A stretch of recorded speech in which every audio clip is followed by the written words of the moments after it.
you find ridiculous. Why? You're going to relegate my history to a month? All right, so let's talk about what might constitute a solid study of Black history. Because here we are, Black History Month. Yes, we need it. We just explained why. So as a homeschool parent, my kids went to homeschool centers, just like we run a homeschool center. And they were given curriculum to follow for modern history and or American history. And so what I did was follow that curriculum. And so I would supplement with videos and things of that nature. So me and the kids would be in the great room with the big screen TV on, and we'd be reading whatever the curriculum was and or watching pertinent videos, right? Absolutely. And so then we hit a topic and I'd say, hold, there is something missing here, right? Absolutely. And so that was what people call teachable moments. And I would literally halt the lesson and say, here's what's missing. And then I would pull up the pertinent video. And then so we delve off. So for instance, we're talking about slavery. And you know, they keep it nice and neat, right? And because so, the slaves wanted to be enslaved. Oh, because most they certainly. got taken care of. Most certainly. So what I would do is I'd be like, there's some information missing in this American history, or there's some information missing in this modern history. And so I'd find the appropriate video and we'd kind of watch a documentary and fill in the holes, and then we'd have a conversation about it. So then I would pull up a video on Reconstruction. So just for our listening audience, just so you understand we say stuff because we study history. Say that. There are, in fact, history textbooks that say what I just said. And there are, in fact, people who believe that that statement is accurate. There is absolutely no historical evidence to support that statement whatsoever. So if you believe that slaves wanted to be slaves because they were being taken care of, you are incorrect. You're wrong. And that is not how the history works. And so whenever I'm teaching or discussing modern history, because American history happened Largely in the modern era, because it started with the colonialism. current, when you're looking at American history from the time of the colonists through the Revolution and forward, all of that falls into modern history time. And so whenever I'm discussing modern history of any type, I see something that I know is not the full story, and I just come to a screeching halt and I go ahead and say, segue, let's go ahead and have this conversation. Because this is coming back to the quote that you opened with from Morgan Freeman, where you should not have to have a Black History Month because Black history is American history. Right. Which is an accurate statement. There is not untruth there, but it's not being taught that way. Right. And so I teach American history at our homeschool program. I taught American history last year. It gets taught every year alongside modern history. Notice I didn't say I taught Black history, because if modern history is Black history, American history is certainly African American history, right? And so I just make sure that it's all evenly interwoven. We can't talk about colonialism and we can't talk about, what is his name? Columbus. I forgot his name. We can't talk about Columbus if we don't talk about Native Americans. Right? We can't talk about colonizing America if we don't talk about the effect that it had on Native Americans. We can't talk about anything between colonization and Civil War if we don't discuss slavery. It's part of the story. And then move forward, we can't talk about Lincoln if we don't talk about slavery. We can't talk about Reconstruction without talking about systematic disenfranchisement, right? You can't talk about American history, period. Right. Without discussing what was going on. And then you're not telling the whole story. Right. But people like to say, well, why are you discussing that? It happened 100 years ago. That's the study of history. I saw a meme today that said, that gave the history of Ruby Bridges being the first girl to integrate her school, the first Black girl to integrate her school. And it said, she just turned 70. That's not 100 years ago. separate but quote unquote equal, barely ended 70 years ago. I'm 56, right? MLK was murdered the month before my birth. This is not hundreds of years ago. When America decided that some of our behaviors were wrong, I'm going to say that we pulled it together real quick because it felt like so long ago for such a long time. I grew up in a world that didn't feel racial. It didn't.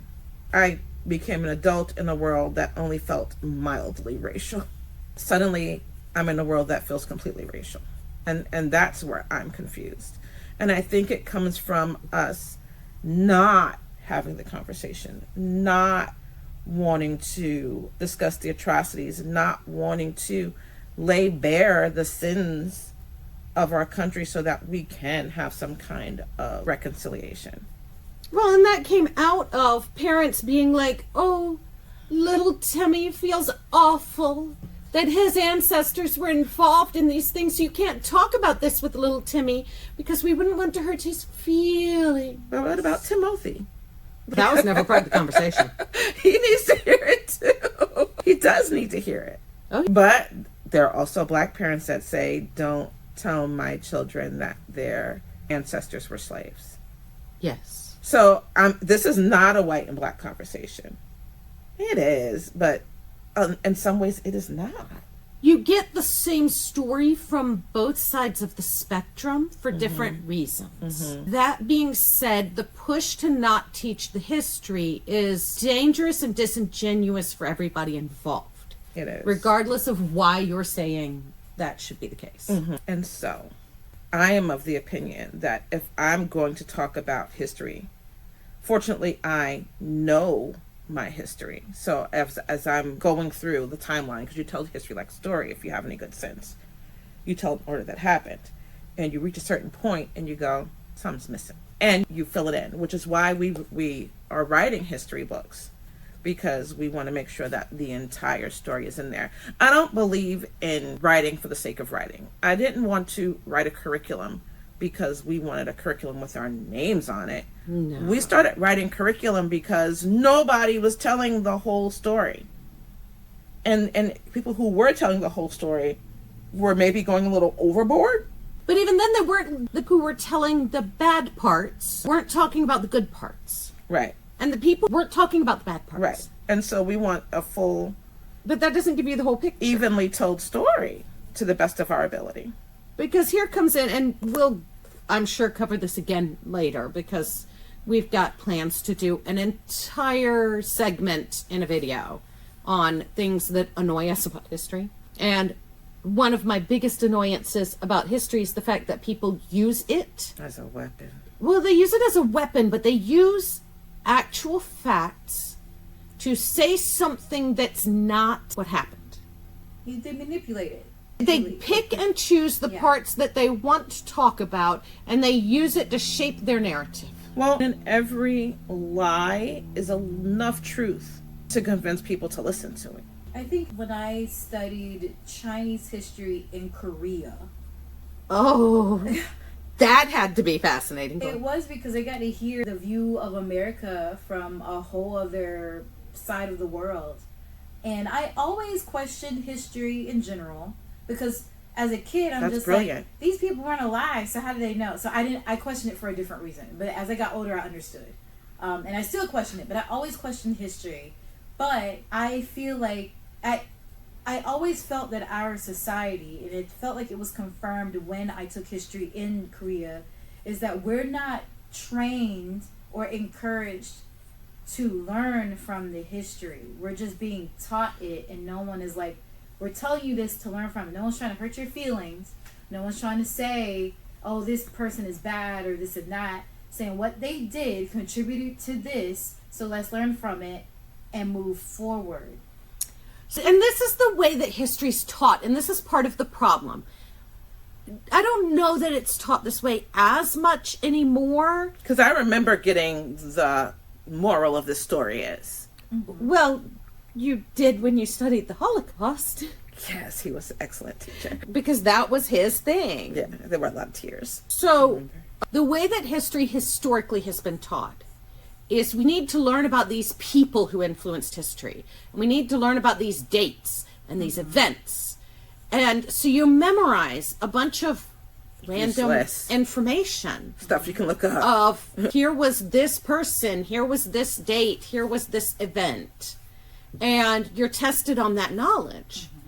But the actual study of history, when you get down into why is history an important subject, why should history be taught every 4 years, it should be the analysis. And I feel like that's lost at the K-12 level.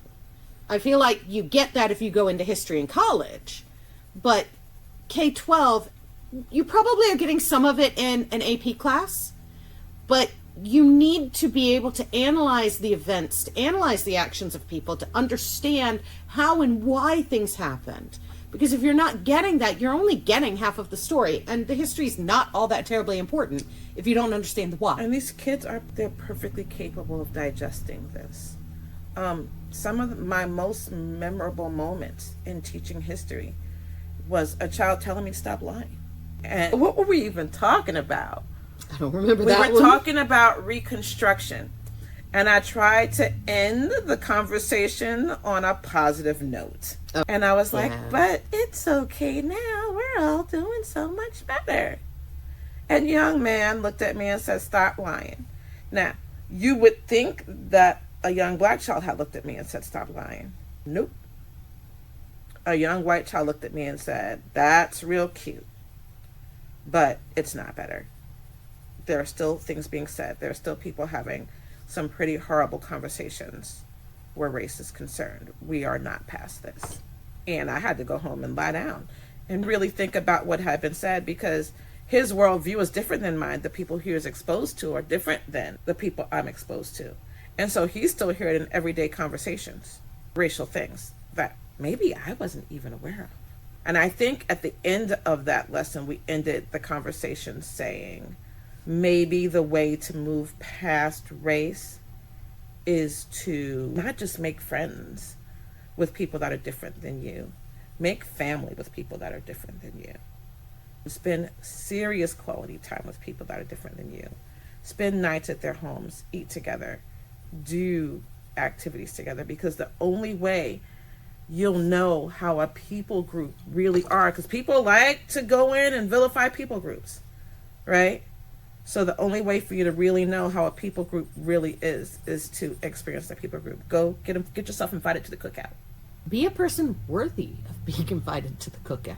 Well, and so that was the only positive spin I could have to that lesson, because that child would not allow me to say that we were post-racial. And how old was that child even? See, I'm not sure who 13. said it. It was your oldest. Was it? Yes. That kind of tracks. Who else will look at me and go, why are you lying? That does track. There was a child a couple years older than him that I could also see saying that, but generally wasn't that vocal. He was too polite. No, I actually am a little bit surprised that my oldest didn't consider... He stood up and walked over to me. So, and so my point was, children have a remarkable ability to understand the history, to understand the context, and to understand what's unsaid, and to ask questions about that, Well, and here's my problem with the whole argument of we can't hurt their feelings, we can't tell them the whole story because they might feel some kind of way about it. The whole purpose of education is critical thinking. If you're not teaching children how to process hard information, what skill do you think that they're going to come out lacking when they get done with their education? But they're not paid to think. If we're looking at education in general, we don't want every single child coming out of school to be a deep thinker, because then who's going to be the boss? We need, I almost used my high school science teacher's word, which was peons. He called all ninth graders peons. Peons, that's an excellent word. Yeah.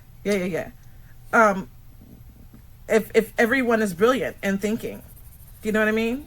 what's going to happen? So, and then this becomes an even bigger question, because yes, historically, that's kind of been a little part of the mindset of public education is we want people to think, but we only want them to think so far.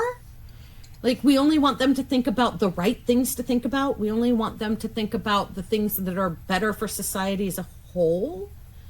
But as we kind of move into this era where we're starting to automate menial jobs,